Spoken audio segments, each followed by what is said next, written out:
was class war? Thank you, Ben, and viewers for KTN News. I'm happy to be back for KTN News. When you talk about class wars, this is a historical context. We are going back to the time of Karl Max. We are talking about a theory, a philosophy that was there, propounded by a philosopher called Karl Max and his brother Engels. And it talks about that society is organized in two layers. Those who have, who are called the masses, and those who don't have. Those who have are called the bourgeoisie because they are the nobles, they have the means of production, they control everything, they control arms of government. Those who don't have, who are the majority, pay taxes and they control nothing. And so, according to Karl Marx, these societies have different interests.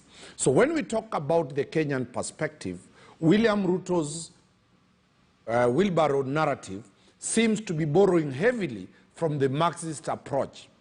This class question seems to be a foreign thing. It's not a foreign thing. In Kenya here, we have had the question of class from after independence.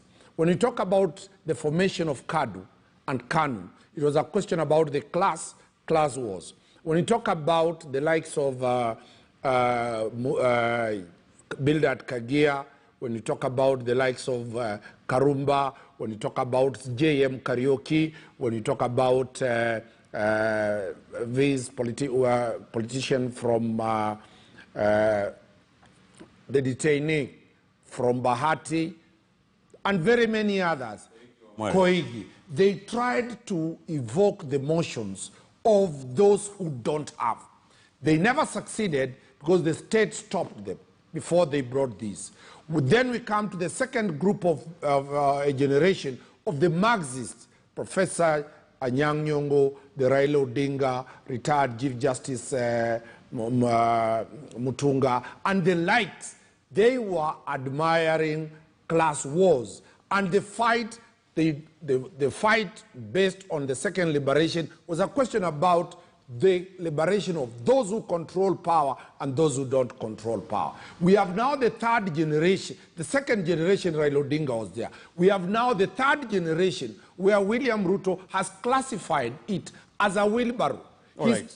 That's why so you say we talk about class wars. You say it's not a new phenomenon. It has never what been would you say is the common thread among those different levels or different periods of the so-called class wars, in your opinion?